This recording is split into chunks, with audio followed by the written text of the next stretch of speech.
তখন গ্রামে বিয়ে তাহলেই ওই গেট বানানো হইতো কিন্তু দেবদারুর পাতা দিয়ে, কামিনী ফুলের পাতা দিয়ে, আর কাগজের ফুল কাটিয়ে তাই গেটে লাগানো হইতো, সাজানো হইতো। আর ওই দড়ির সুতলি ছিল তাই দিয়ে টাঙাইয়ে গুজা ফুইতে তাতে ওই লাল সবুজ রং বেরঙের কাগজের ওই পতাকা বানায় বানায় দেওয়া হইতো।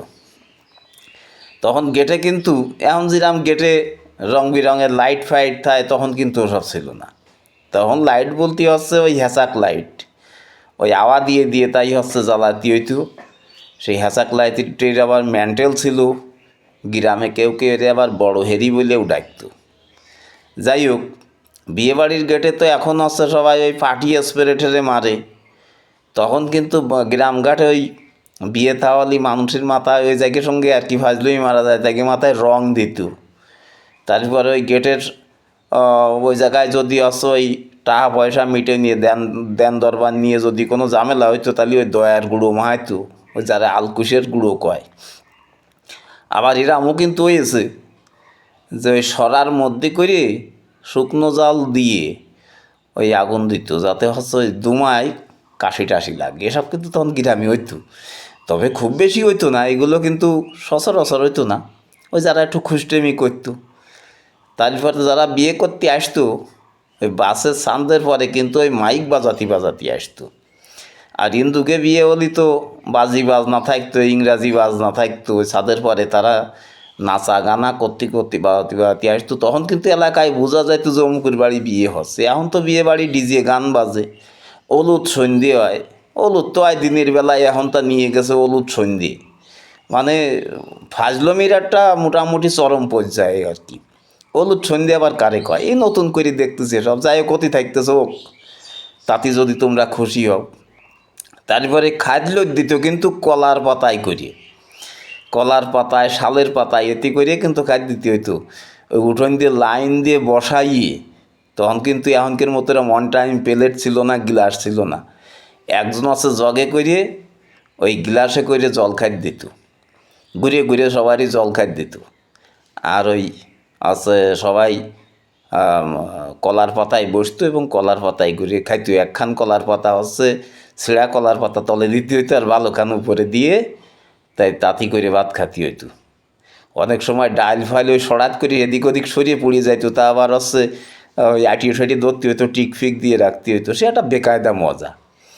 তখন কিন্তু আর একটা ব্যাপার ছিল, এই বরযাত্রী যাইয়ে তখন তো যোগাযোগ ব্যবস্থা তো ভালো ছিল না। এই মানুষজন কিন্তু থাই যাইতো, মানে একবার এসেই বর বউ নিয়ে পরের দিন ফিরতো, বিশেষ করে হিন্দুকে বিয়েতে। সেই ক্ষেত্রে কি করা হয়তো, এত লোকজনের নাত্রী বাড়ি আছে, সুদ দেবে কনে? গ্রামে কি এত সুদ দেওয়ার জায়গা ছিল তখন? এত ল্যাপটপ খেতা বালিশ কি ছিল? তাই কি করতো, ওই ভিসিআর টেলিভিশনে এই খাটায় দিত, বিভিন্ন ছবি টবি খাটায় দিত। ওই সারা রাত ধরে ভিসিআর দেখতো, টেলিভিশন দেখতো, দেখিয়ে মোটামুটি কথা সেই গম গম সহি সহল পর্যন্ত বসে থাইয়ে সহলে কয়টা খাইয়ে ওই রানীক্ষেত মুরগির মতো জিম মারতে মারতে তাই বর বউ নিয়ে বাড়ি ফিরত। তখন ওই গ্রামঘাটে ওই হ্যাসাক লাইট ধরাই দিয়ে তাতে এই পাম দিতে হইতো। ধরাইনির আগে তাতে আবার মেন্টাল বাইন্দে নিতে হইতো। সে একটা বেকায়দা ব্যাপার। সেই হ্যাচাক লাইট আবার ওই যে গরুর আকড়া দড়ি ছিল, নাঙল চষার সময় যে আকড়া দড়ি বান্ধা হয়, সে আকড়া দড়িতে করে আবার উঠোনে টাঙায় দেওয়া হয়তো। ওই আছে তখন লাইট, আলোর সর্বোচ্চ ব্যবস্থা। এখন তো আমরা কত আধুনিক হয়েছি।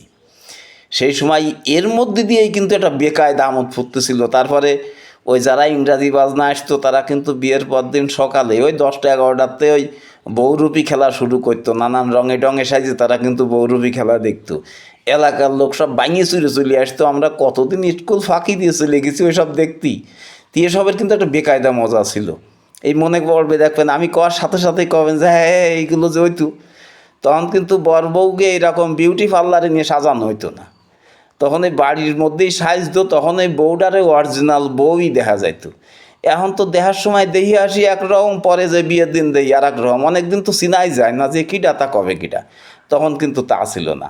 ওই বাড়ির একান্ত ননদ বৌদিরা তারাই কিন্তু সাজাই ফাজাই দিত। তার মধ্যে কিন্তু একটা বেকায়দা ব্যাপার ছিল, তার অরিজিনাল যে চেহারা তা কিন্তু দেখা যায়। তেমন কিন্তু তা হয় না। সব কিছুতেই জন্য একটা অতিরিক্ত বাড়াবাড়ি হয়ে গেছে।